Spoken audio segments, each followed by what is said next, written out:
Votre attention s'il vous plaît. Cet élément est en français.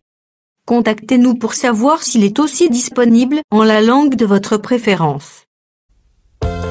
S'il t'arrive, lorsque tu lis la Bible, tu es troublé par des questions du genre « qui, quoi, quand, comment, où et pourquoi ?» Alors tes réponses sont ici. Rends-toi immédiatement sur christequality.com ou sur évangile-éternel.com, le lieu du rendez-vous fixé avec la précision biblique. Évangile éternel, le pourquoi de chaque chose.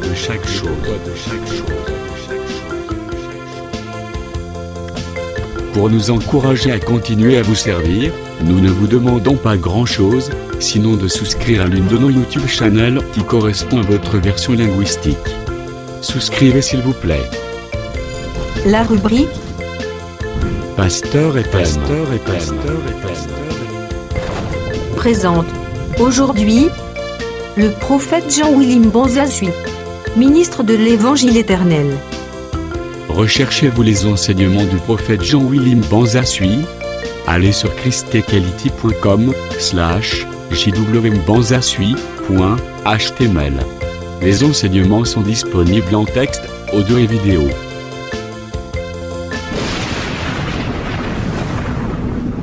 Bonne édification au nom de notre commun Seigneur et Dieu Jésus-Christ. Amen. Je le salue dans le nom du Seigneur Jésus-Christ. Et nous bénissons le Seigneur parce qu'il a accepté que nous soyons là devant sa présence pour la continuité de notre enseignement. Nous prenons Apocalypse chapitre 17. L'évangéliste va prendre le 3e verset. Il va descendre jusqu'au 4e. Nous lisons Apocalypse 17, 3e verset. Il me transporta en esprit dans un désert, et je vis une femme assise sur une bête écarlate, pleine de noms de blasphème, ayant 7 têtes et 10 cornes. Cette femme était vêtue de pourpre et d'écarlate, et parée d'or, de pierres précieuses et de perles. Elle tenait dans sa main une coupe d'or remplie d'abominations et des impuretés de sa prostitution. Terminé à partir du 5e verset. Sur son front était écrit un nom, un mystère, Babylone la grande, la mère des impudiques et des abominations de la terre. Nous ajoutons 1 Pierre parce qu'il faut qu'on parte doucement, petit à petit, pour que les gens comprennent l'essentiel du message. 1 Pierre chapitre 1er, on commence la lecture à partir de 10 jusqu'à 11e, il est écrit. 1 Pierre chapitre 1, 10 jusqu'à 11e. Les prophètes qui ont prophétisé touchant la grâce qui vous était réservée ont fait de ces saluts l'objet de leurs recherches et de leurs investigations, voulant sonder les époques et les circonstances, marquées par l'Esprit de Christ qui était en eux, et qui attestait d'avance les souffrances de Christ et la gloire dont elles se seraient suivies. Que le Seigneur ajoute l'explication à la lecture des Écritures. Amen.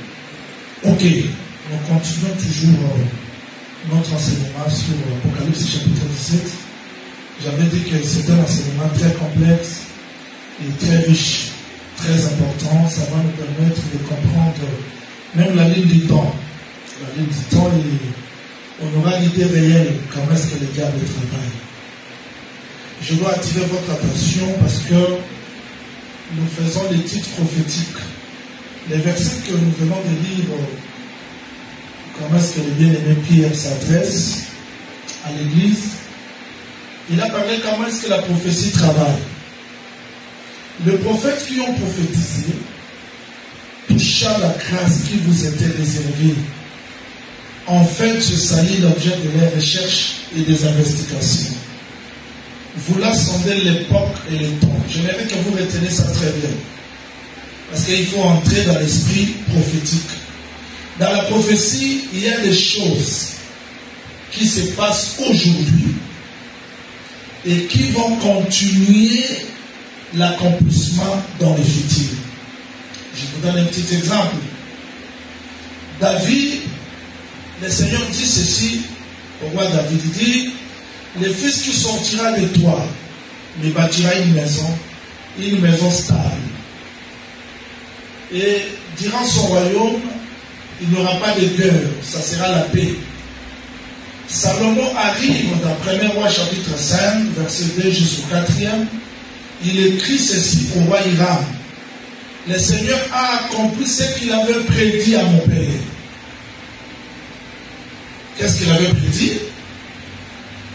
Durant le royaume de ton fils, je vais mettre la paix, il me bâtira la maison. Pour Salomon, il croyait que cette prophétie-là devait s'accomplir exactement dans lui. Mais Salomon, à la fin de son règne, dit à susciter des ennemis. Pour dire que ce n'était pas vraiment ce Salomon-là, mais ça parlait du vrai Salomon qui est le Seigneur Jésus-Christ. Donc, une prophétie peut avoir des accomplissements. C'est comme le verset que nous lisons de l'Apocalypse, chapitre 17. Quand nous allons entrer dans l'explication, parce que jusque-là, j'ai expliqué le message, j'explique la vision, peut-être je vais terminer la vision le dimanche, et l'autre mardi, là, on va commencer maintenant l'école, c'est-à-dire l'explication, comment placer chaque prophétie dans les temps. Mais je voulais tout d'abord que vous ayez l'idée de ce qui se passe par rapport à la vision. Parce que si on ne retient pas la vision, on ne comprendra non plus l'explication. Alors, il faut retenir que ces choses... Papa, prenez Apocalypse. Il faut que je donne un peu l'idée, la pensée, l'introduction de l'Apocalypse. Apocalypse chapitre 1er, verset 19. Disez ça. Apocalypse 1er, verset 19, nous lisons. Écris donc les choses que tu as vues, et celles qui sont, et celles qui doivent arriver après elles. C'est-à-dire que l'Apocalypse, cette vision-là, concerne les 3 temps. Il y a le temps passé, le temps présent et le temps futur. Si réellement nous sommes l'Église du Seigneur, nous devons être bien enseignés sur les temps, comprendre la notion du temps parce que Dieu marche dans le temps. C'est ce qui est très important. Est-ce que on fait un petit exercice parce que je cherche comment s'aimer. On fait un petit exercice. Évangéliste, faisons un petit exercice pour que les gens comprennent. Je veux voir également que les gens ont compris. Supportez-moi, c'est une prédication, c'est une école. Ça va vous aider à comprendre la pensée du Seigneur. Papa, prenez Matthieu chapitre 16, verset 28. Matthieu 16, verset 28, nous lisons. Je vous le dis en vérité, quelques-uns de ceux qui sont ici ne mourront point. Qui dit comme ça? Le Seigneur Jésus-Christ. Il dit en vérité, il s'adresse aux apôtres qui étaient là. Il dit, je vous dis en vérité, terminez. Ceux qui sont ici ne mourront point, qui n'aient vu le Fils de l'homme venir dans sa gloire, dans son règne. Que le Seigneur vous bénisse. Amen. Jésus-Christ s'adresse aux apôtres qui étaient présents. Qui étaient présents? Pierre, Matthieu, Thomas, Jacques, André, tout conçu. Ils étaient là. Il dit, je vous dis en vérité, ceux qui sont ici, ceux qui sont présents, ne mourront point. Qui n'ait vu le Fils de l'homme venir dans son règne. Est-ce que Pierre est vivant jusqu'à aujourd'hui? Jean est vivant jusqu'à aujourd'hui? Est-ce que Jésus-Christ est jamais venu de son règne? Est-ce qu'il avait menti? Non. Matthieu 17, 1. 6 jours après, Jésus prit avec lui Pierre, Jacques et Jean, son frère, et il les conduisit à l'écart sur une haute montagne. Verset 2. Il fut transfiguré devant eux. Son visage resplendit comme le soleil, et ses vêtements devinrent blancs comme de la lumière. Descendez. Et voici Moïse et Élie leur apparurent, s'entretenant avec lui. Pierre prenant la parole et dit à Jésus, Seigneur, il est bon que nous soyons ici. Si tu le veux, je dresserai ici 3 tentes, une pour toi, une pour Moïse et une pour Élie. Mais Jésus-Christ avait dit que parmi ceux qui sont ici, ceux qui sont ici, il y aura les autres qui ne mourront pas, sans pourtant voir le Fils de l'homme venir dans la gloire. Et 6 jours après, il les amène dans une grande montagne où il se transfigura. Il n'avait pas menti. Voilà ce que Frère Pierre interprète. Moi, je n'aime pas raisonner sur les Écritures. 2 Pierre, chapitre 1er. 2 Pierre, chapitre 1er. Prenez le verset 17 jusqu'au 18e verset. 2 Pierre 1er, le verset 17 au 18e verset. Car il a reçu de Dieu le Père honneur et gloire. Quand la gloire magnifique lui fit entendre une voix qui disait: celui-ci est mon fils bien-aimé, en qui j'ai mis toute mon affection. Et nous avons entendu cette voix venant du ciel. Ici, le bien-aimé Pierre explique l'explication de la donne. Donc ici, Frère Pierre donne l'explication de la montagne sainte, de la transfiguration. Il explique ça comme la gloire. Le Fils de l'homme qui est venu dans la gloire. C'est-à-dire, du temps présent, Christ ramenait déjà les règnes millénaires.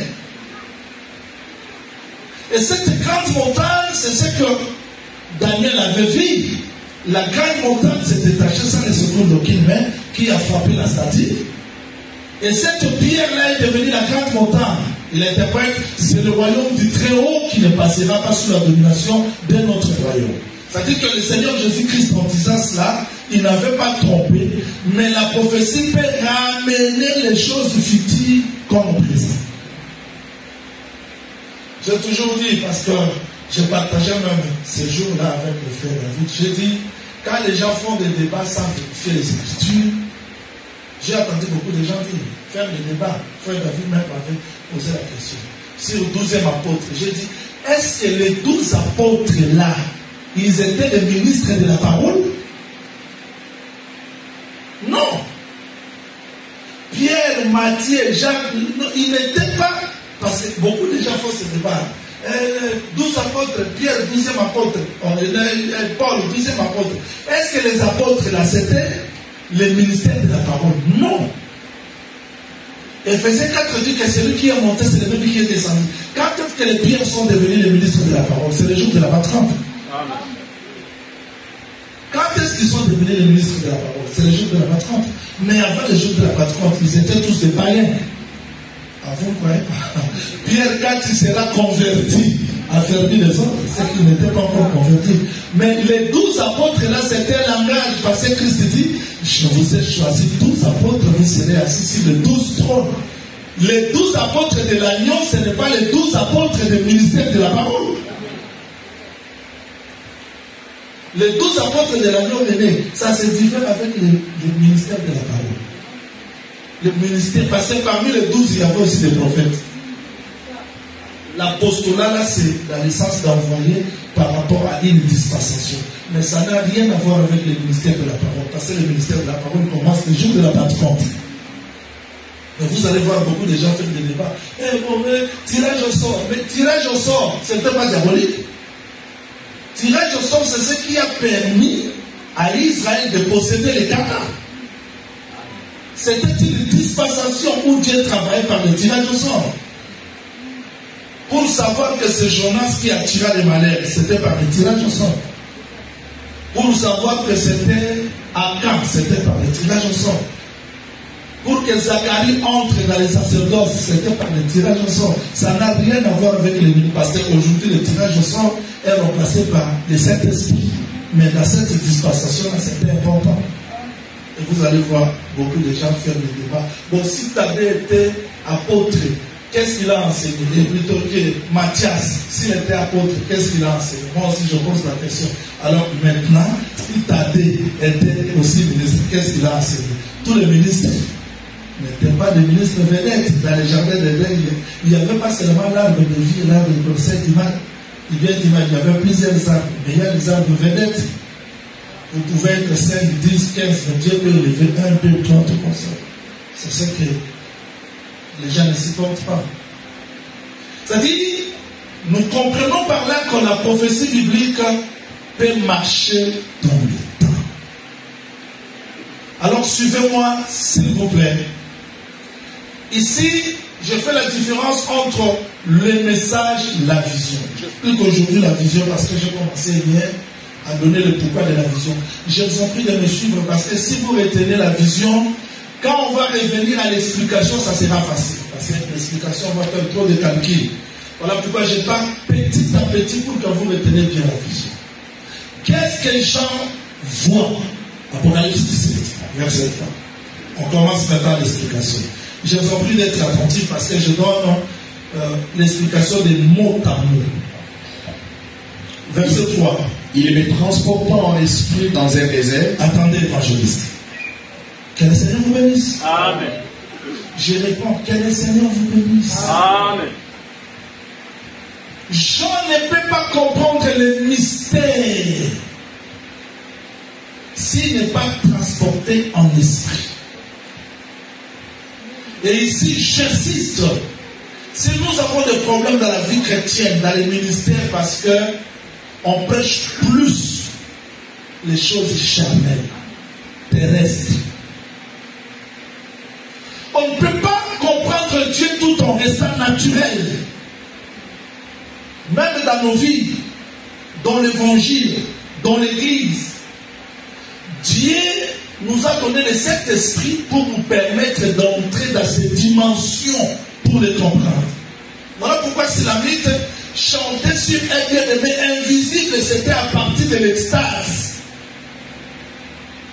Marcher sur la terre, vivre comme des hommes naturels, l'enseignement deviendra philosophique. On prêchera, vous voyez le ciel là, c'est telle couleur. Mais il faut que les gens soient capables de comprendre le ciel là dans un langage spirituel. Entrer dans les messages. Avoir l'œil spirituel, l'oreille spirituelle. Parce que Dieu n'est pas seulement naturel. Le prophète Jean fut traduit en esprit. Qu'est-ce qu'il voit? Alors, la vision. Et je vis une femme assise sur une bête écarlate. Retenez, parce que c'est là que je vais expliquer aujourd'hui.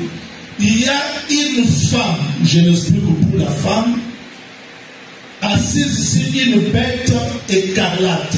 Soulignez la couleur là, écarlate. Parce que je vais donner l'explication. Allez-y, évangéliste. Plein de noms de blasphème ayant 7 têtes et 10 corps. Oui. Cette femme était vêtue de pourpre. Attends. Il y a la femme, 1, 2, la bête. Mais je n'explique pas les deux à la fois. Je commence à expliquer tout d'abord la femme. Parce que, retenez ceci, il y a quelque chose qui est très important là. Il dit, une bête écarlate. La bête est écarlate. Et maintenant, j'explique la tenue de la femme. Aujourd'hui, je suis venu vous expliquer les vêtements de la femme prostituée. Vous êtes heureux si vous comprenez ces vêtements, parce que vous n'allez pas adorer n'importe quel Dieu. Allons-y, évangéliste, ces vêtements, cette femme était vêtue. Cette femme était vêtue de pourpre et d'écarlate. C'est-à-dire, le vêtement. Retenez ça, je fais la différence parce que je vous ai dit que je veux faire. Là, il faut que je vous donne les détails, comme les docteurs Jason enseignent, c'est-à-dire les enseignants donnent les détails. Mais la femme, vêtement, quelle couleur? Pourpre et écarlate. Vous voyez, c'est-à-dire la couleur du vêtement de la femme est égale à la couleur de la bête. Ce n'est pas vrai. Je vais m'arrêter aujourd'hui sur les vêtements. Dimanche, je parlerai de la parure. Parce que la parure, c'est pour attirer, mais le vêtement, c'est ça, les œuvres. Et la femme prostituée, c'est cette deux choses. Elle est vêtue, mais aussi, elle doit mettre des parures. Si les fausses églises sont remplies aujourd'hui parce que il y a la parure, parce que la parure c'est pour attirer. Derrière le véritable don de la prophétie, le diable s'en est servi comme parure pour attirer. derrière tel don. C'est-à-dire, là, je vais expliquer la parure les dimanches. Là, nous serons tous des eunuques. Parce qu'un eunuque ne peut pas être attiré par la parure de la femme. Là, même les mamans deviendront des eunuques. Même les frères, les eunuques. Même si vous êtes mariés, dimanche, je vais vous faire des eunuques pour que René, quand il verra la parure, que tu ne sois pas séduit. Parce que cette parure-là, c'est ce qui a tué même les assemblées aujourd'hui. Beaucoup de gens veulent l'imiter. Mais tard. Comprenez ceci. Celui qui est serviteur fidèle de Dieu a part à des tribulations. D'ailleurs, si le diable ne te combat pas, il faut se poser des questions si tu es de quel côté. Quand on sert Dieu dans la justice, dans la vérité, dans la doctrine, vous serez toujours combattu. Là, il n'y a pas d'amen. Ceux qui veulent vivre pieusement au Seigneur Jésus-Christ seront persécutés. Vous aurez le centuple, mais dans des tribulations. Alors, la bête, c'est vêtement pourpre écarlate.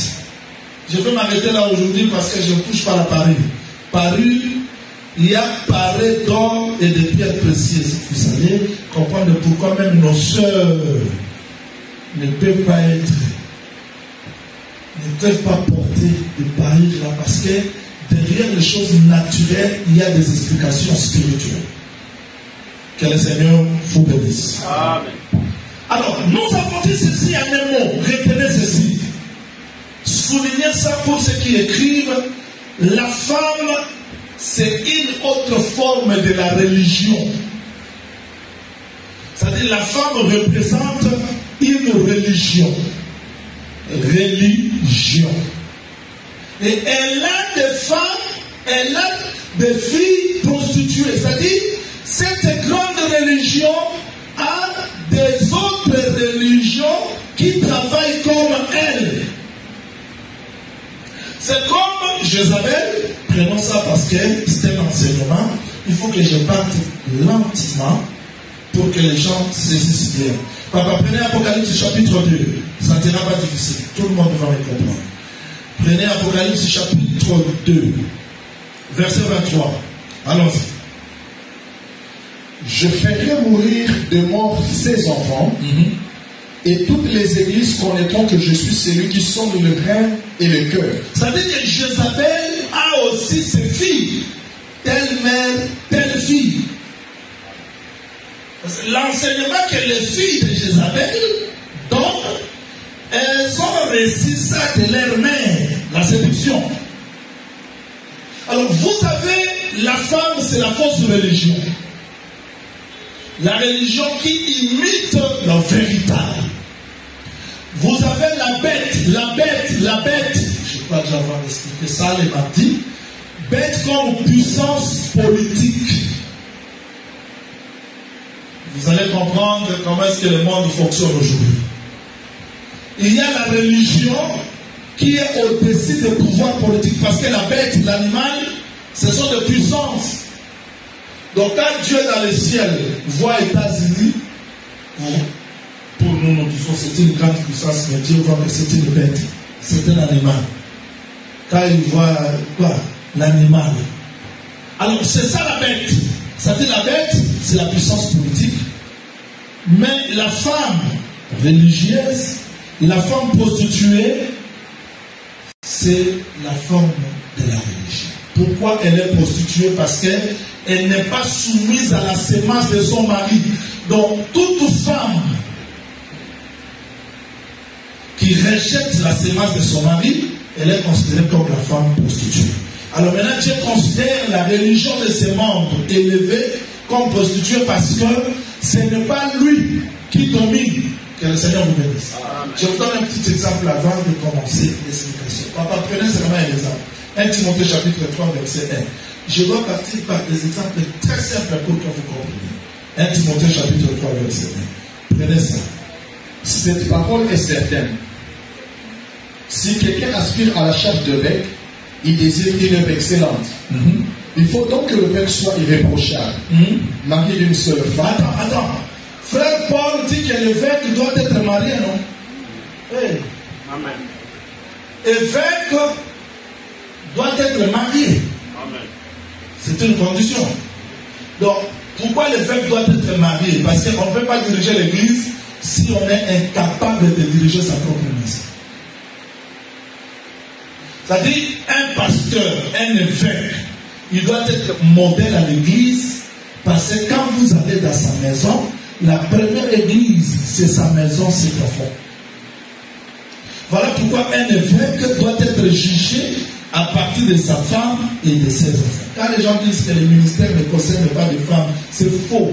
On doit juger les pasteurs aussi à partir de sa femme. C'est-à-dire la femme, les enfants doivent être l'enseignement du pasteur. Donc l'évêque doit être un homme marié. On doit voir comment est-ce qu'il dirige sa maison. S'il n'est pas capable de diriger sa maison, on dit, papa, tu es ministre, mais tu ne peux pas diriger. Parce que diriger l'église, ce n'est pas seulement le ministère de la parole. C'est une charge. Ça demande des critères.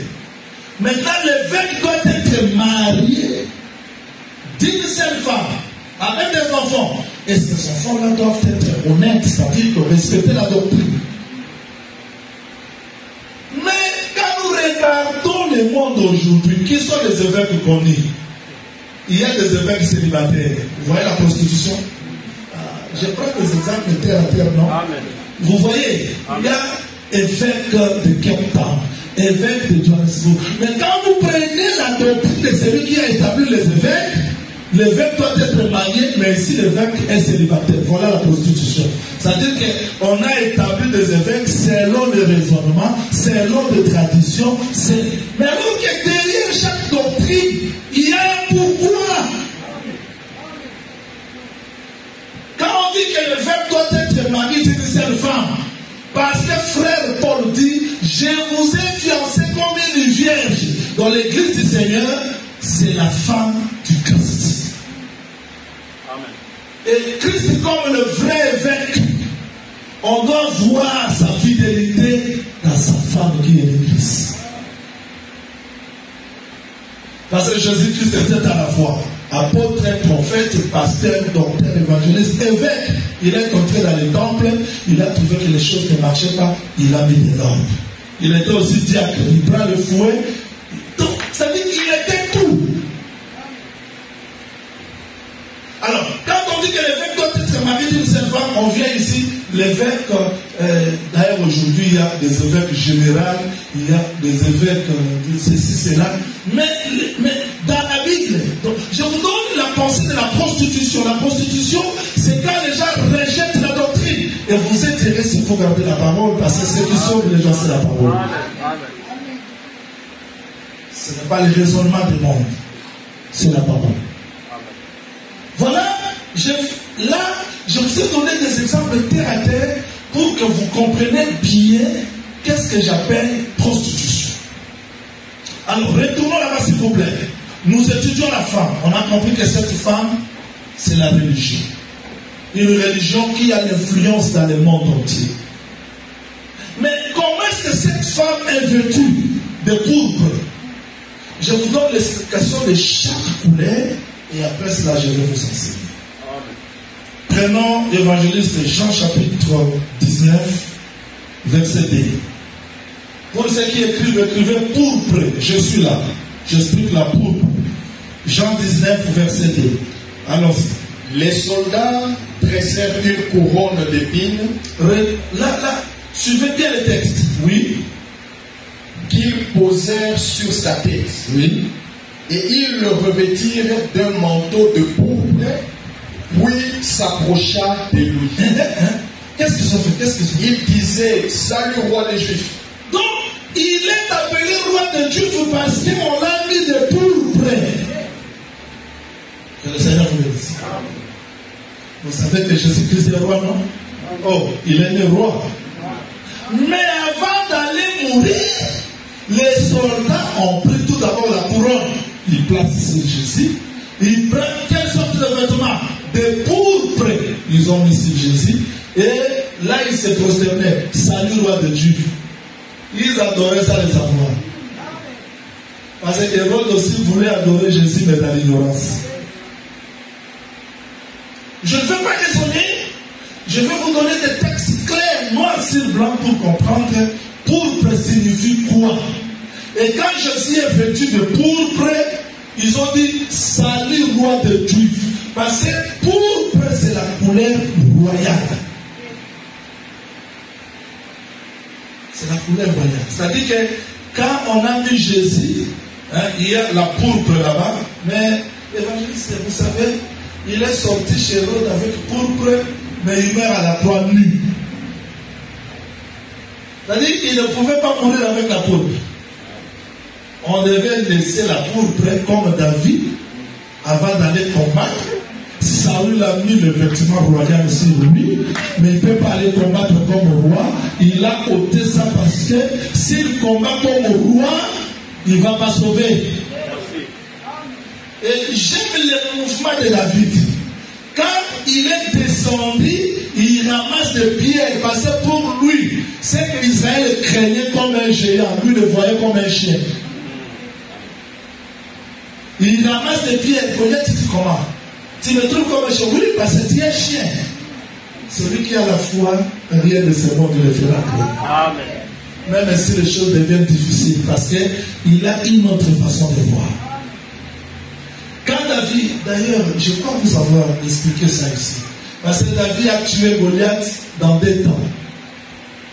Il jette la pierre, Goliath tombe. Personne n'a chanté. Il suit Goliath, il récupère son épée. Maintenant, Goliath est tué par sa propre épée. J'ai partagé avec un apôtre, j'ai dit, quand l'église catholique romaine met le 25 décembre, c'est leur propre épée. Moi, je viens dans le 25 décembre, je récupère le 5 décembre pour enseigner comment est-ce que le véritable Jésus-Christ est né. Il n'est pas né le 25 décembre, mais il est né dans sa parole. Ça dit que dans le monde tel que nous sommes là, je ne sais pas si on a compris, l'instrument du diable peut devenir l'instrument de Dieu. C'est frère Paul qui dit, nos corps ici étaient les instruments entre les mains du diable. Mais aujourd'hui, ça devient les instruments entre les mains de Dieu. Donc Dieu peut se servir des mêmes instruments pour sa gloire. Voilà pourquoi après la croix, il suit le diable dans le séjour des morts. Il a suivi jusqu'au séjour des morts. Il a récupéré la mort. Il a vécu le diable par la mort. Il a vécu la mort par la mort. Et à la sortie, c'était la gloire pour nous. Ça dit, David, bien qu'il revêtu comme roi, je sais pourquoi je parle là-bas. C'est pour vous instruire. Jésus-Christ revêtu comme roi, mais il a rejeté ça. Il montre comme serviteur. L'esprit de la séduction vainqueur. Les gens acceptent l'honneur avant le travail. Aujourd'hui, qui es-tu? Je suis apôtre, je suis prophète, je suis docteur, je suis évangéliste. Mais dans le travail, il n'y a rien qui prouve que cet homme-là c'est un pasteur. Il n'y a rien. La gloire vient.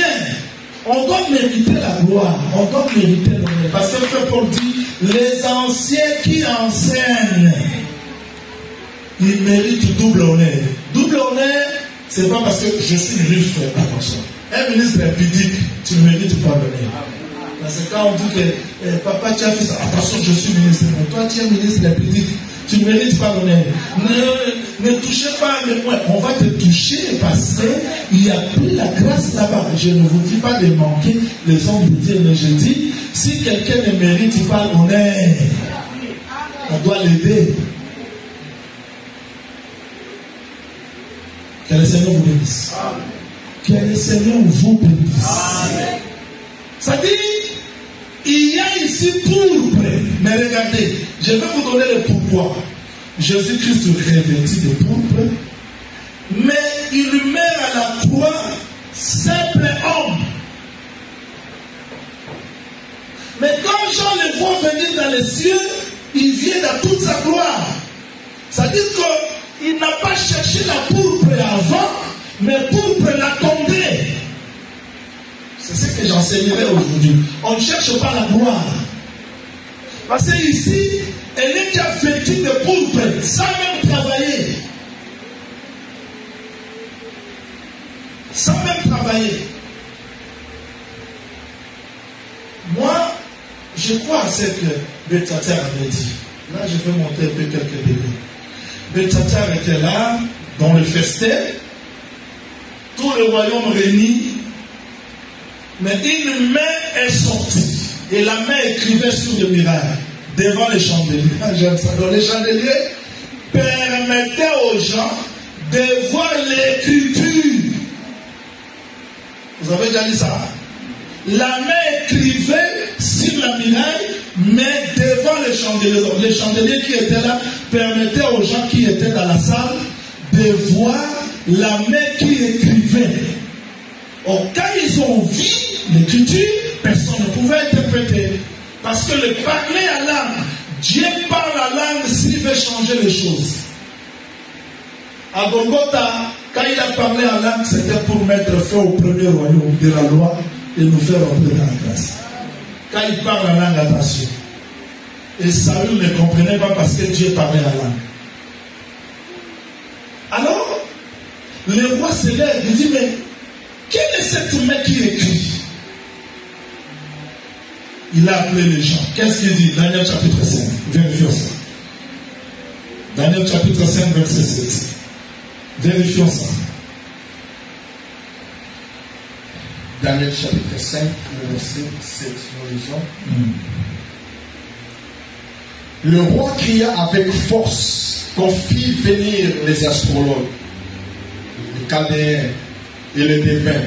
Et le roi prit la parole et dit aux sages de Babylone, quiconque lira cette écriture et m'en donnera l'explication sera revêtu de pourpre. Voilà, ça dit que celui qui donne l'explication pourpre, c'est la tenue royale pour celui qui peut interpréter les textes. Amen. Voilà pourquoi, quand Mardoché refusait de s'asseoir, de se prosterner devant Aman, une lettre était écrite pour détruire toute la postérité. Comment la désobéissance d'un homme peut entraîner la mort de tout un peuple? Mais, après 3 jours de jeûne, Dieu a changé la loi à la vie. Et quand Mardoché sortait du palais royal, il sortait avec le vêtement de pourpre. Vérifiez ça. Esther. Ça doit être Esther, chapitre 8, verset 15. Lisez ça. Esther 8, verset 15. Vérifiez ça. Allons-y, évangéliste. Esther 8, 15. Nous lisons.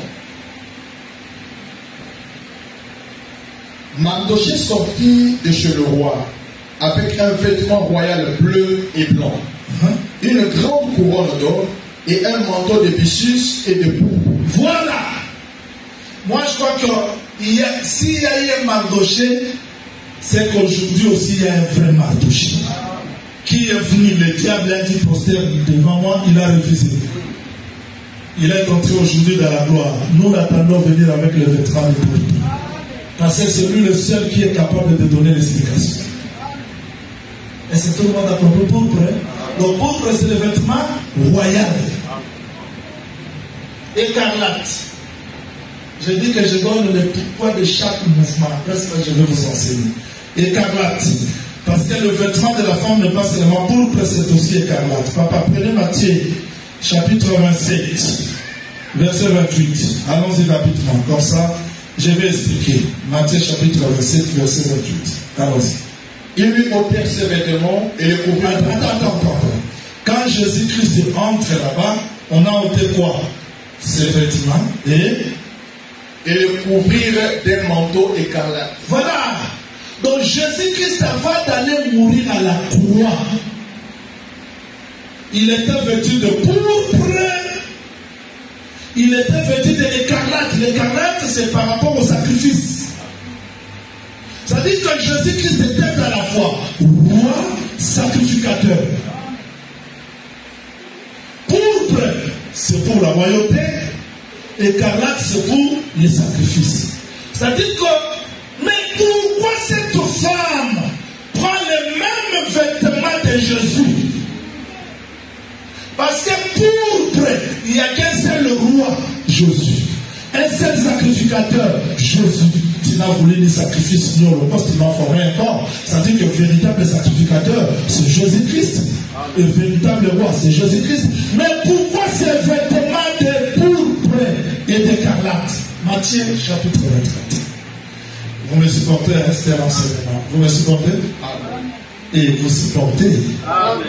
Matthieu chapitre 24. Allons-y. Évangéliste, cherchons ce verset-là. Voilà. Prenons le verset 5. Allons-y. Car plusieurs viendront sous mon nom. Vous voyez. Plusieurs viendront sous mon nom. Sous mon nom. Disant, oui, c'est moi qui suis le Christ. Et ils séduiront beaucoup de gens. Voilà.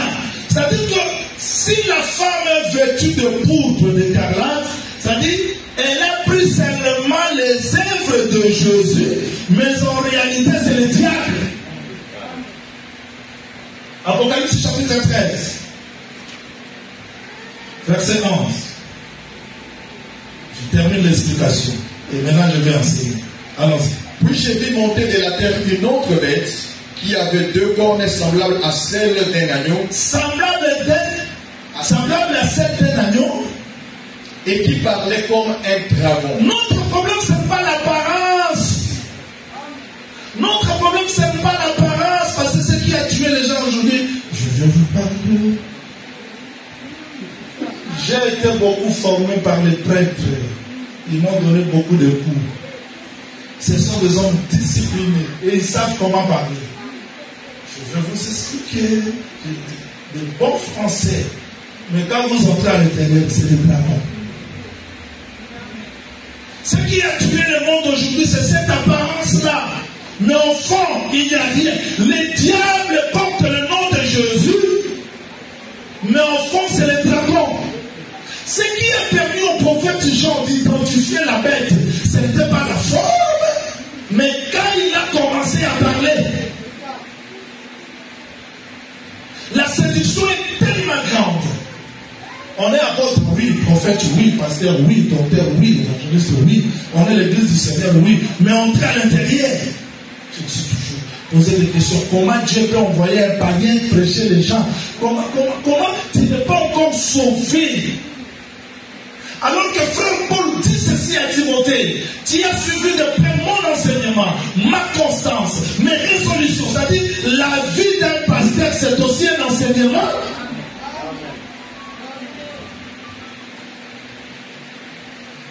Quel enseignement que les gens vont tirer de nous aujourd'hui?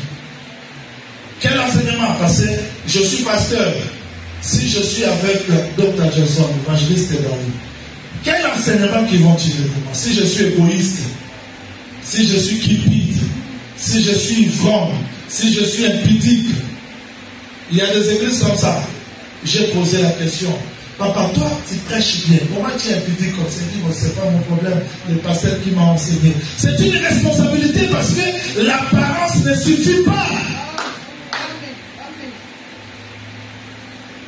Que le Seigneur vous bénisse. L'apparence ne suffit pas. Les gens qui ont des responsabilités doivent comprendre que leur vie, leur conduite constitue un enseignement. Et on peut détruire tout un enseignement par nos erreurs. Voilà pourquoi la conduite, l'apparence ne suffit pas. Le Philistin, plutôt, les pharisiens aussi avaient l'apparence de la piété. Mais quand vous entrez, c'est les dragons, c'est le diable. Et Dieu permettra que les gens... Je vous dis une chose qui m'a beaucoup choqué. Je suis allé quelque part, j'ai parlé avec les étendards, ils m'ont dit, bon, dans la caisse, nous avons, exemple, $300. J'appelle le pasteur, vous avez combien dans la caisse? $140. Non, on m'a dit 300 comment? J'ai dit, les étendards, et animalement la monnaie. Il y a un mot, tout ça, la caisse nous sous-suprimée. J'ai dit, mais vous avez tué ces étendards. Quel enseignement? Quel enseignement?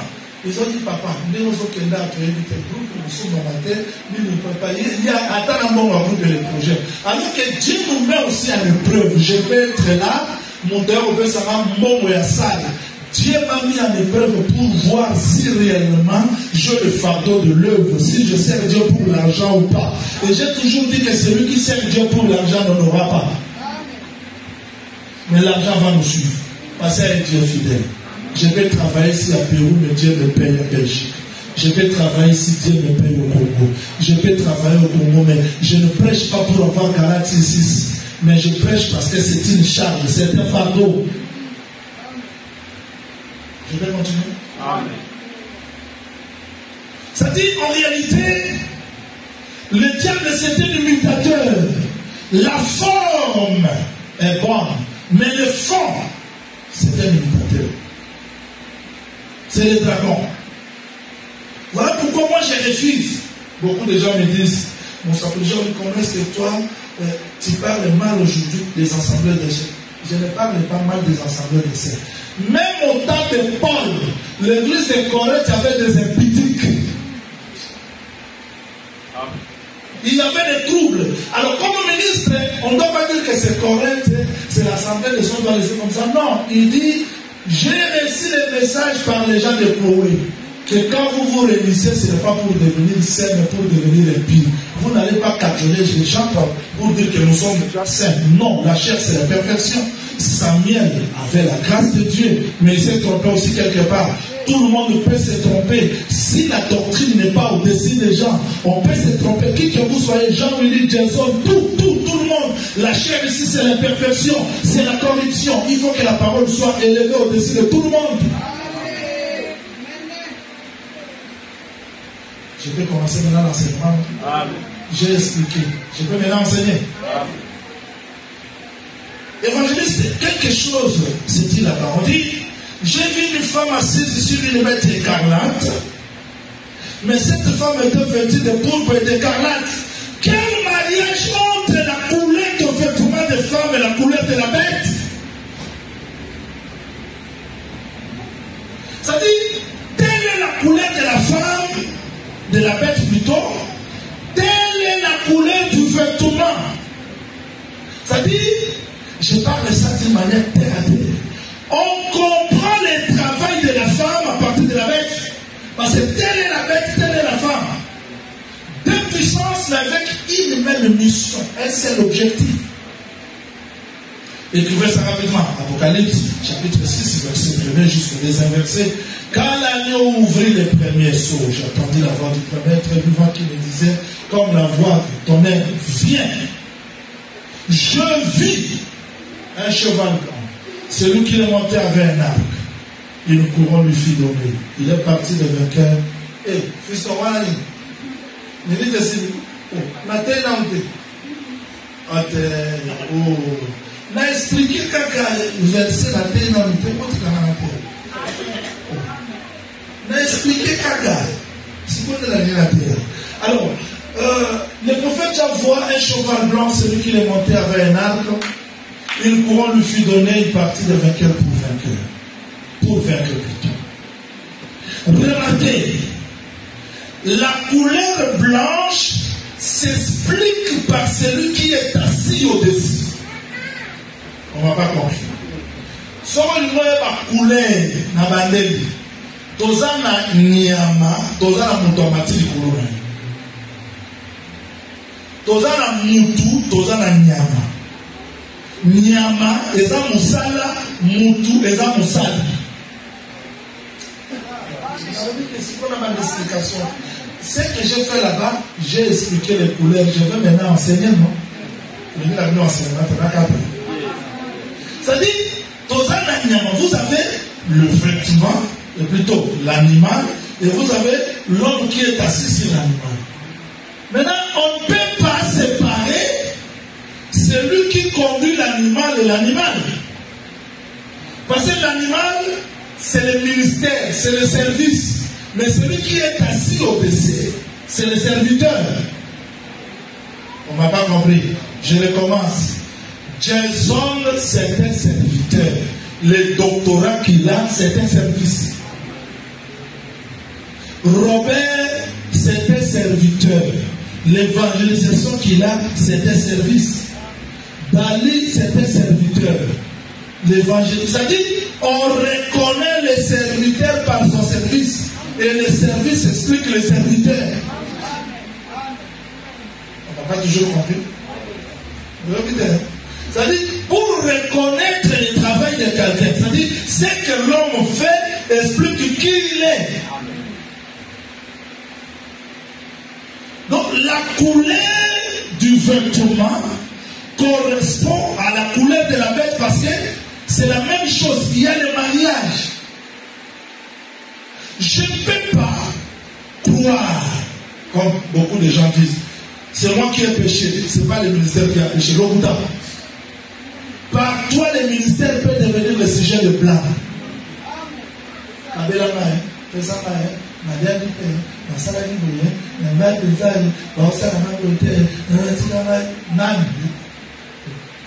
Tala.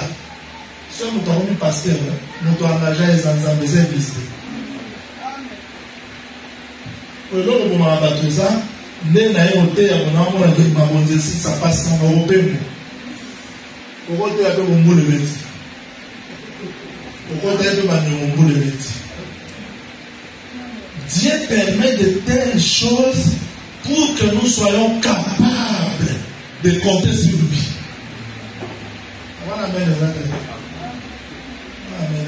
Mais l'église est venue dans le Cameroun, là où je suis pasteur, à Pérou, je suis papa, mais il y a un pasteur. Mais là où moi je suis pasteur à Kikuti, il y a ça avec un dagoué à la bombe. Ma serviteur, maman, elle compte le texte. Attends, à celui de Jeep, on peut canceller, on va bien ça. Parce que vous dites, ça est marqué, le contact, pour y avoir enveloppe, le camarade de l'église, mon trousseau est enveloppe, il y a 50 rênes, nous avons qu'à avoir la paix, ça veut dire, peut-être de la verre, j'insiste sur le ministère et les ministres, les serviteurs et les services. C'est-à-dire, le diable ici a fait que ce qu'est la bête, c'est ce qu'est la femme. Alors, je vous en prie de me suivre avec beaucoup d'attention. Prophète Jean-Louis, tu as dit que la femme, c'est la religion, la bête, c'est la politique. Mais pourquoi? Comment ce mariage? Je vous en prie de me suivre avec beaucoup d'attention. Avant de tuer Jésus, qui voulait tuer Jésus? Ce n'était pas la politique, parce que la politique était représentée par Pilate. Et toujours la terre. On a dit ce qu'on appelle. C'est-à-dire que c'était Israël. Quand Jésus enseignait, la femme l'a prostituée, parce qu'Israël s'était déjà prostitué.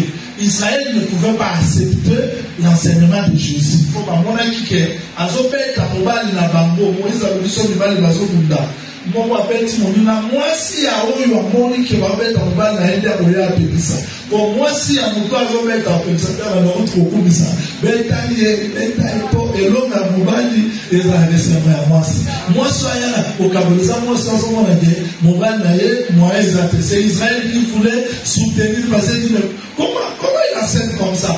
Moïse a dit, mais Israël, c'était une femme prostituée. Maintenant, pour tuer Jésus, elle ne pouvait pas ça. Il faut chercher la politique. Voilà pourquoi Israël envoie Jésus chez Pilate. Parce que Pilate représentait le pouvoir politique dans ces temps-là. Le mariage entre religion et politique, c'est ce qui a crucifié Jésus. C'est clair, hein? C'est comme Jézabel ne pouvait pas ôter l'autel de Dieu en Israël. Jézabel ne pouvait pas faire entrer les mensonges en Israël sans s'asseoir sur la carte qui était le roi. Parce que la religion seule ne suffit pas. Il fallait que la religion soit en mariage avec la politique pour détruire. C'est ce que j'expliquerai la semaine prochaine. Parce que la semaine prochaine, ça sera l'école. Alors, je vais vous dire en un mot que ce mariage, c'est ce qui a tué le monde jusqu'aujourd'hui. Je vous dis au nom du Seigneur Jésus-Christ, vous qui avez reçu le Saint-Esprit, la vraie parole, vous êtes unis. Parce que ce que le monde appelle l'église, ce n'est pas ce que Dieu appelle l'église. Si on veut inviter les politiciens aujourd'hui, si on veut inviter les gens, qui sera invité? nous ne sommes pas considérés comme l'Église. C'est-à-dire, le diable a fait cela. Pourquoi? Suivez-moi. Parce que à partir du royaume, à partir du pouvoir, sa pensée sera transmise facilement dans le monde. Vous allez comprendre ça demain. Quand je vais ramener Apocalypse 17 dans le temps, vous comprendrez. Même le 666, tout consort, la séduction ne peut pas se faire si le diable ne rassemble pas les deux.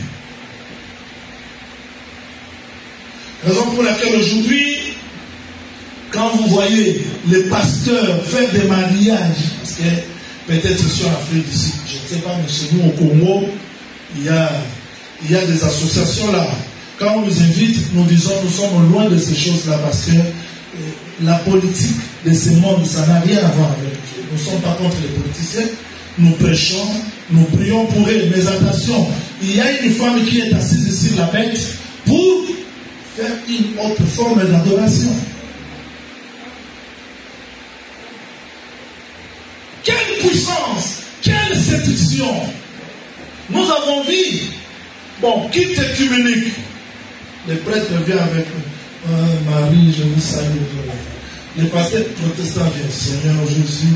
L'église de réveil vient, Seigneur Jésus. L'islam vient, Allah. C'est ça Dieu. Parce que le monde est sous la domination diabolique. Voilà pourquoi le diable a fait que le pouvoir se marie avec la religion, afin que le monde soit sous sa domination. L'église du Seigneur, tenez-vous loin de ces choses. Amen. Tenez-vous loin de ces choses. Voilà pourquoi l'église ne peut pas être dirigée par la politique. Beaucoup de gens disent que la politique, il y a aussi des idées perses, des MNC, de tout consort dans des églises aujourd'hui. Vous entrez dans une réunion, des hommes de Dieu, vous vous posez des questions. Nous sommes dans quel parti politique? Il y a, je ne sais pas, il y a aussi des partis politiques ici avec leur leader. Vous avez une église de 100 membres avec 3 partis politiques. Il y a tel fidèle derrière tel leader avec leur idéologie. Après l'enseignement ici, ils s'écrivent, ils appellent, ils ont leur idéologie. À part les annonces qui se passent ici, il y a aussi les autres annonces dans des partis politiques. La politique est entrée aussi dans les églises. Vous parlez avec des gens, vous ne savez pas ce qu'ils disent, c'est vrai ou pas. Quelqu'un te dit shalom, mais dans le cœur, il n'y a rien de shalom. Amen. Aujourd'hui, quand on juge les problèmes dans des églises, là il faut faire venir comme les docteurs Jason, sont des juristes de nous faire donner des méthodes, comment faire ça, comment enquêter. Mais ici on n'a pas besoin de preuves. Hein. Ici, la preuve c'est la conscience. Sœur, tu as fait ça, qui m'a vu? Hein? Mais ta conscience t'a vu. Mais qui est le témoin? Je vous dis que beaucoup des innocents se trouvent dans des prisons à cause de la justice de ce monde. Beaucoup de gens sont condamnés parce qu'ils ne parlent pas beaucoup. Il y a des gens qui ont des raisons parce qu'ils savent parler. Les vrais problèmes. Vous savez, ça peut passer. Il y a des gens éloquents dès la naissance. S'il y a un problème, ils parlent, ils convainquent. Sa raison, donc tout le monde nous donne raison, mais peut-être il n'a pas raison. La politique a détruit les vrais. Il faut que les gens restent dans le Saint-Esprit. Il n'y a que le Saint-Esprit qui peut diriger l'œuvre de l'Église d'aujourd'hui. Vous l'entendez? Il y a des gens qui vous appellent. Je suis allé à Lubumbashi, peut-être ils me suivent, je vais le dire, il fallait arbitrer un conflit. Tout ce que j'ai parlé, il m'a enregistré. Si j'exhorte, ils enregistrent. Si j'exhorte, je dis, tiens, vous m'enregistrez. Donc, pourquoi tu portes dans notre église? Mon oiseau confessé, ma sous mon naïf, pour enregistrer. Qu'on soit la tête de l'obéissance. Mais ça, c'est quel Saint-Esprit? Vous faites quoi? Vous faites quand vous écoutez ta voix, Nayoki. Heureusement, Naboya Bossara, tiens. On peut s'accomplir, on peut s'accomplir. Je ne le ferai jamais. Il y a un Dieu dans les ciels qui voit. Il y a un juge qui voit le cœur. Que le Seigneur vous bénisse. Vous parlez avec quelqu'un, il t'enregistre. Il enregistre. Devant un problème. Voyez ce que vous avez dit. aux autres à venir voir. Mais après, on va enregistrer. On doit enregistrer quand on a la réserve. Donc, il y a la réserve de Poïko, on doit enregistrer. Là, on a la réserve. Mais là, qui piège l'autre? Et dans les réunions de les églises, on sort. Écoute ce que tu as parlé. Alors toi, tu m'as enregistré. Pourquoi tu ne m'avais pas averti que je suis en train de t'enregistrer? Que le Seigneur vous bénisse. Amen. Alors je pars pour terminer parce qu'il fallait vous enseigner vraiment ici, mais le temps nous est parti. Je pars pour terminer. Évangéliste, lisons ce verset pour terminer parce qu'il faut que... Donc si je laisse seulement politique sans ramener ça à l'église, vous allez condamner les catholiques alors que chez nous, il y a aussi des prêtres catholiques qui font aussi des politiques. Je vous dis des choses vraies. Nous avons aussi des politiciens aujourd'hui. Vous parlez avec un pasteur, bon, quand tu avais fait ça, c'était ça. Finalement, j'ai laissé ce bien. Pierre a dit seulement, est-ce que Anania, c'est dans ce montant que vous avez vendu? C'est tout. Il n'y avait pas question de chercher, bon, qui t'a vu? Bon, appelons les témoins, appelons ceci, cela. Alors, si je ne sais pas parler, vous allez me condamner parce que je ne sais pas bien parler, parce que les gens ne me soutiennent pas, parce que les gens ne me comprennent pas. Je ne lis pas ces versets pour qu'on gagne du temps. Je vais revenir là-dessus. Vous supportez cet enseignement? Amen. Vous le supportez? Amen. David est devenu roi. Il dort. Il était là sur son lit. Adonija regarde David. Il dit, bon, comme il est devenu roi, affaibli comme ça, je vais aussi, moi, devenir le roi à sa place. Vous savez pour ainsi qu'est-ce qu'il a fait? Il est allé chercher les sacrificateurs. Abiatar vient. Parce que la royauté ne peut pas être affermie s'il n'y a pas la royauté. Sacrificateur plutôt. Voilà pourquoi vous allez voir, président avant de prêter serment, le pasteur vient avec sa Bible. Ce sont des choses démoniaques parce que vous n'allez pas faire ça. Et le royaume de cette terre ne deviendra jamais le royaume de Christ. Il faut attendre tout dans les règnes millénaires. Pas aujourd'hui. Le monde a ce statut, ce pacte, et c'est le diable qui domine ce monde. Il a dit ceci au Seigneur: regarde, toute la terre prosterne, je donne à qui je veux. Ne prêchez pas pour être fort. Ne prêchez pas pour que les gens vous glorifient. La gloire de ce monde est passagère. Et cela va nous amener nulle part. Nous entendons la gloire qui est cachée entre les autres. Parce que si la politique entre, on va sacrifier les autres. Si on cherche la gloire, on va combattre les autres pour se positionner. Mais après tout, si on te donne tout le royaume, qu'est-ce que tu vas faire avec ça? La gloire n'appartient pas à un homme, la gloire appartient au Seigneur. Nous avons vu des poisons aujourd'hui. Tel pasteur est mort, on ne sait pas qui l'a empoisonné. Mais vous cherchez quoi? Le propriétaire de l'œuvre existe, le propriétaire de l'église existe, le propriétaire de fidèles existe, il s'appelle Jésus-Christ. Quelle que soit ta grâce, je dis aux gens, aux pasteurs, des assemblées de ceux qui me suivent partout dans le monde, parce qu'on a transformé les assemblées de ceux comme les lieux de business, les lieux du royaume. Avant de venir ici, un pasteur m'a appelé.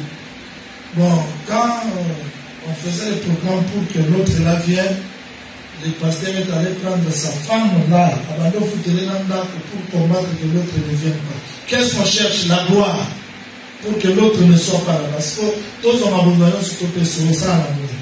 Tous ont l'église sur ça à la monnaie. L'esprit de la prostitution, la recherche de la gloire. On ne veut pas témoigner parce que lui, bon, il prêche bien, mais il n'y a pas d'esprit, c'est-à-dire on ne se témoigne pas, on ne parle pas de bien l'un et l'autre. On critique ça sans problème parce que les gens veulent être vides et sains. Ne cherchez pas l'élévation de tous les autres. On va envoyer par la tête pour le condamner le mal, mais reste dans ta grâce. Tu ne seras pas l'autre. Respectez même les moindres grâces. Nous devons sonner mon laïn de monde. Donc, quand je sens tant que maintenant, même à H, à ta soeur, mon laïn, il faut à chose. Voilà, il me pousse à mon matin. Il peut ça, mon laïn, il me pousse à n'importe quel temps. Nous devons être à nous devons sortir à nous devons se faire dans la casse, mais pour l'évangile, nous nous diminuons pour que Christ soit sauvé. Je ne peux pas terminer comme ça. Adonijah a appelé Abiathar est venu. Il a appelé Joab. Donc Joab c'est l'homme fort. Abiathar c'est le sacrificateur. Adonijah lui-même est roi. Ils ont rassemblé les gens. Je l'expliquerai. Heureusement, Mayo Basara qui piscine.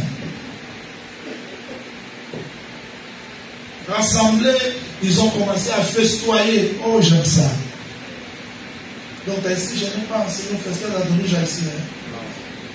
Ils étaient là en pleine fête. J'ai déjà chanté Adonijah est roi, Adonijah est roi, Adonijah est roi. Mais quelqu'un qui avait la pensée prophétique, Nathan, quand il voit la voiture, il appelle la femme. Je veux que le vrai Nathan nous appelle aujourd'hui pour nous avertir de tout ce qui se passe dans le monde. Il dit, venez. Maman, venez. Écoute, ce que tu vois là, Adonijah, ensemble avec le sacrificateur, Abiathar, avec Joab, l'homme fort, ça prouve que tu vas mourir. Alors, va vite chez le roi. Je veux que le Saint-Esprit nous fasse entrer dans la présence de Dieu. Il dit, va. Rappelle au roi son serment. Je veux que Dieu se rappelle de son serment pour ma vie aujourd'hui. Parce que l'évangile c'est le serment. Je ne mourrai pas parce que je suis sous le serment de Dieu. Rappelle à David son serment. Et la femme entre. Vive le roi. Le roi s'est fait. Il dit, qu'est-ce que tu veux? Quand la femme voulait parler, Nathan le suit. Le Saint-Esprit va nous accompagner parce que nous ne savons pas quoi parler, comment intercéder si nous gardons la parole telle qu'elle a été prêchée. La femme dit, mais roi, souviens-toi de ton serment. Tu avais dit que Salomon régnera. Le prophète entre. Il dit, oui, roi, parce qu'il a dit, j'arrête maintenant. Parce que le Saint-Esprit est capable de nous accompagner. Il y a des fois, nous gênons, nous prions, nous manquons quoi parler. Mais lui nous accompagne pour terminer les mots et les phrases. Il y a des fois, nous gênons, nous manquons la force. Mais si le Saint-Esprit est là, il est capable de mettre les mots à la place parce que lui connaît le cœur de Dieu. David, là où il était dit, appelez Salomon. Salomon n'a pas cherché la royauté. Salomon vient calmement. Et David, sur le lit, se prosterne. David, comment quelqu'un qui donne se prosterne? Il s'est prosterné. Il dit, prenez Salomon. J'aime la trajectoire. J'aime ça. Peut-être que je vous enseignerai un jour. Fais-les descendre à Guillaume. C'est-à-dire, avant la gloire, il faut l'humiliation. Fais-les descendre dans la source. Où elle est. Après cela, il montera si. Quand on a pris Salomon, on l'amène, on l'a fait descendre. Il était passionné. Il ne disait pas, toi, je n'ai déjà, non, sois calme. Dieu peut t'amener dans l'humiliation pour manifester la gloire qu'il a placée dans toi. Ne te justifie pas, ne cherche pas la gloire. Je veux que Dieu m'amène là où il veut. S'il veut que je sois humilié, merci Seigneur, parce que entre ses mains, il y a un calendrier qu'il a préparé pour moi. Quand Salomon sort, on a donné jamais. Les gens disent, Adonijah, le roi s'est prosterné devant Salomon. Et au son de la trompette, le royaume d'Adonijah dispersé. Mais la bonne nouvelle, bien que là il y avait un sacrificateur, Abiatar. Mais du côté de Salomon, il y avait un sacrificateur, Tchadok. Il y a un sacrificateur, il y a un sacrificateur. Il y a la religion, il y a aussi la religion. Il y a la religion condamnée, il y a la religion justifiée. Nous devons être du côté de la parole et de la doctrine. Ce que la doctrine a condamné, ça sera toujours condamné. Ce que la doctrine a justifié, ça sera toujours justifié. Je veux que ce soit qu'en fasse comme les enfants d'Israël. Qu'est-ce qu'ils ont fait? L'évangéliste pour terminer. Je ne prêche plus parce que le temps de Dieu est parti. Ne manquez pas le dimanche parce que le dimanche on termine la vision, mardi on commence l'école. Vous le voulez aussi? Amen. Exode, papa, terminons là-bas. Exode chapitre 33. Exode chapitre 33, verset 5. Et l'Éternel dit à Moïse, dis aux enfants d'Israël, vous êtes un peuple correct. Si je vous montais un seul instant, si je montais, merci, un seul instant au milieu de toi. Ah, oh, l'évangile est moi, il a été présenté. Vous avez dit que là, ce n'est pas pour le cas d'Abino. N'a pas bon Abino Nyoso. Mais pas passer à tout pour avoir un exemple de Tata Batam Saïna Liboda. Vous voyez, moi, les APC évangile. Ça dit que les âmes de temps, que la lumière soit, la grande lumière là, c'est Dieu de la loi. Nous t'entendons la mer. Il faut des âmes de grande lumière comme un bouquet, soleil du 4e jour pour attendre la loi. La grâce. Maintenant, j'ai dit, si je montais avec vous, je vais faire quoi? Je te consumerai. Ôte maintenant tes ornements de dessus toi, et je verrai ce que je te ferai. Évangéliste les âmes de Paul dans Israël, il ne faut pas l'ombo là, pas ornement. Oh, bah là, t'as dit mayaka, l'ombo là. Oh, là, t'as dit chenette, l'ombo là. Pour nous, on va hôtel aux anaba or lati. Hôtel les ornements. On va une place dans là. L'ombo là, pour la savoni qui tisse. Et c'est ça, mon tout le monde a dit que Moraya, on dit tout ça. Mon taninavar va être, sauf que nous, ça va qui sont ma personnalité. Les âmes de l'Okita. De façon qu'on y a pas ceux là ont mis quitte ici. Voilà mon exemple des alcooliques. Je veux que l'esprit de la prostitution nous quitte. Parce que la prostitution de l'action comme. Merci d'avoir suivi ce message et que Jésus-Christ vous bénisse. Si vous avez une question à l'intention de l'homme de Dieu, si vous voulez que l'homme de Dieu prie pour vous, si vous voulez vous confier à l'homme de Dieu, ou si vous voulez tout simplement bénir l'homme de Dieu, contactez-le directement si ses coordonnées sont disponibles depuis sa page. Sinon, contactez-nous et nous lui transmettrons vos préoccupations. N'oubliez pas de faire un tour à notre page évangélisation pour voir en quoi vous pouvez vous rendre utile à Christ par cette œuvre. Que Dieu vous bénisse tous. Amen. ChristQuality.com. Les cieux en un clic de la souris. Évangile-éternel.com. Le site de l'Évangile éternel. ChristQuality Fondation, équilibrer la manne ramassée dans le désert de sorte que chacun ait un numère. Branchez-vous sur ChristQuality.com ou sur évangile-éternel.com et vous attendra au rendez-vous. La radio mondiale évangile-éternel.com, enseignement non-stop. La télé prophétique évangile-éternel.com TV, enseignement quantique et documentaire biblique. L'église virtuelle, assemblée et culte de prière des saints, en ligne et en direct. La rubrique Pasteur et thème. Retrouvez tous les ministres de l'Évangile éternel, en vidéo, audio et texte. La rubrique Bible révélée. Explication prophétique de la Bible, mot à mot. La rubrique Questions et réponses expose les réponses des ministres à vos questions difficiles et compliquées. La rubrique Prophétie et actualité décrypte pour vous l'actualité en rapport avec les prophéties bibliques. La rubrique Aréopage ouvre à tous et sans censure le libre débat et exposition contradictoire. Évangile-éternel.com démystifie au moyen de l'enseignement, des erreurs, des fausses religions, églises, doctrines et philosophies. Nos enseignements confrontent l'apostasie et les idées préconçues pour vous attacher à la saine doctrine. Vous y trouverez de l'exhortation, du réconfort spirituel et de l'incitation à vous sanctifier. Sur évangileéternel.com, sollicitez une requête de prière, et les ministres et plusieurs saints prieront pour vous. Retrouvez des cantiques chantés par des saints et des cantiques instrumentaux. Venez y apprendre d'autres langues à travers la Bible audio multilingue. Les enseignements sont en toutes les langues. évangileéternel.com, le site de l'Évangile éternel. Motivez-nous en souscrivant à l'une de nos chaînes YouTube, celle de votre préférence linguistique. Et venez évangéliser avec nous en partageant, autant que faire se peut, notre site web, nos YouTube channels ainsi que toutes nos publications. Merci de le faire et que Jésus-Christ notre commun Seigneur et Dieu vous bénisse tous. Amen. christequality.com.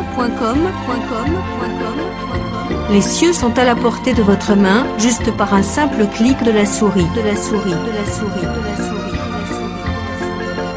Christ Equality Fondation, équilibrer la manne ramassée dans le désert de sorte que chacun ait un aimé.